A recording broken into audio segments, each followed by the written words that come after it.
Hello there and welcome back to another video, and today I'm going to be reviewing An Unearthly Child. So, let's get into it.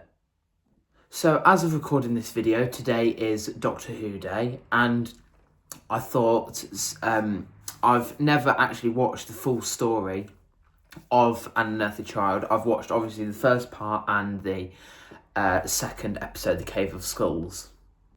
So I thought this year is going to be the year where I watch the full story. So first of all, happy Doctor Who Day, and let's get into the review.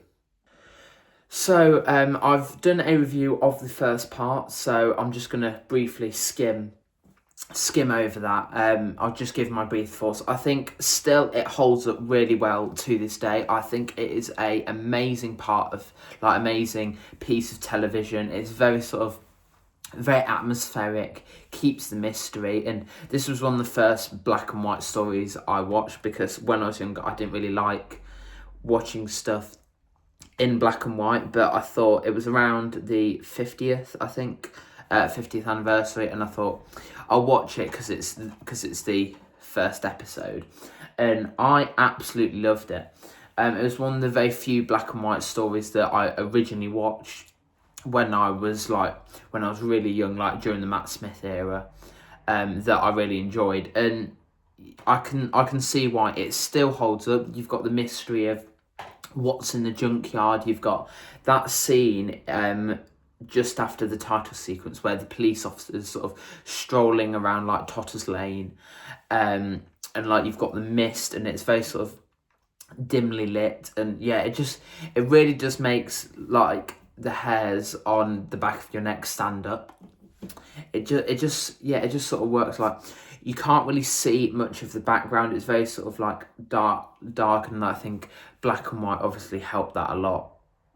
You can definitely tell as well that the Doctor's very sort of, this is very early on in his adventures. He doesn't really like humans that much. Very much treats them sort of like he's beneath, like he's above them, and they don't really know much. They're very stupid, and I feel like the Doctor that we have now is all thanks to Susan sort of opening his eyes up to like new civilizations and more people, because it was very much like a traditional Time Lord, doesn't want to get involved with any sort of like other planets or any other civilizations. It is very much just there to observe and see what everything's like. And he said that he's hated being in 1963 London or wherever the TARDIS landed. And you can definitely see over the course of season 1 and the first half of season 2 how the Doctor sort of softens with Ian and Barbara and Susan, how he sort of becomes more sort of like, I don't know if whimsical is the right word, but he's more wondrous. Like, I don't know if that's a word, but he like sees the good in everything and sort of wants to explore very much. And I feel like that's all down to Susan, because he very much seems very grumpy in the first episode, and I think that's like great character development that I don't think a lot of people sort of pick up on. I know I didn't first time watching it, but yeah, it's a great piece of television. I think it is one of the best sort of singular Doctor Who episodes of all time, I think. Then in the other episodes, yes, they aren't as good as part 1, but I think if this was just sort of any other story of Doctor Who, I think there'd be some great episodes. But I think just because part 1 is like the first episode ever of Doctor Who, everybody sort of like loves it. I feel like people sort of, it gets overshadowed, the other 3 get overshadowed by the first episode. But I think they're actually quite decent episodes in my opinion. I love when they sort of land in the sort of like desert Stone Age period where like, even though it's probably like didn't have much budget or whatever, you can definitely like see how it's just sort of like there's nothing for miles and miles, even though it's probably just a bit of sand and a painted on backdrop.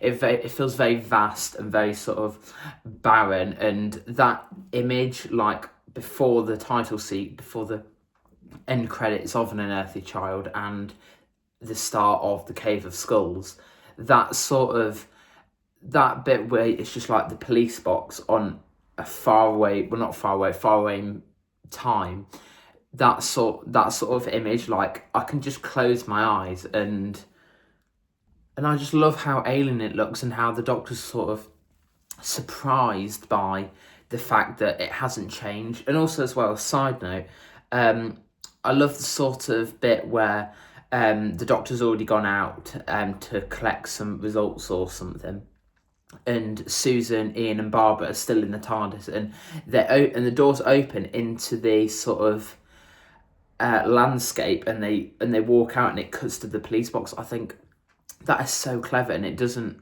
really get done in Doctor Who that much. Yeah, I love those sort of bits. I can't think of many times that it actually happens, but yeah, it's great that it happened in the first episode as well.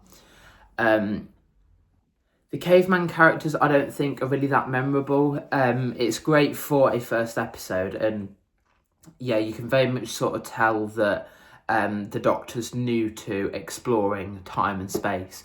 Like the scene where he nearly bashes that caveman's head in, purely just to keep the order of the timeline with them inventing fire.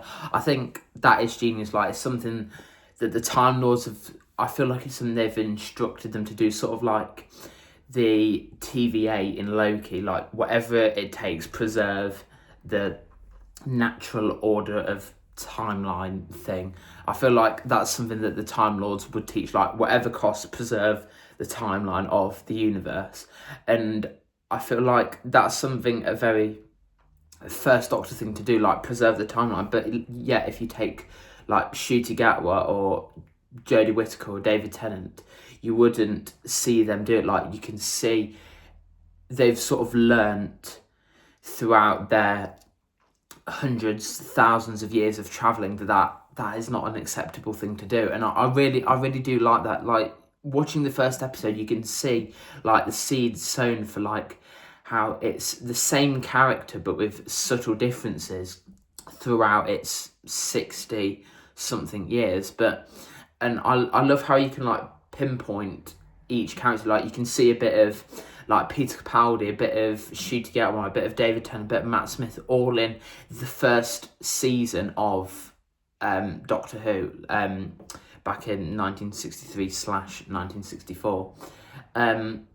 Yeah, I love this story. Yeah, like when you really get in depth with it, it's great. And if you haven't also watched An Adventure in Space and Time, highly recommend. What a great sort of series that is.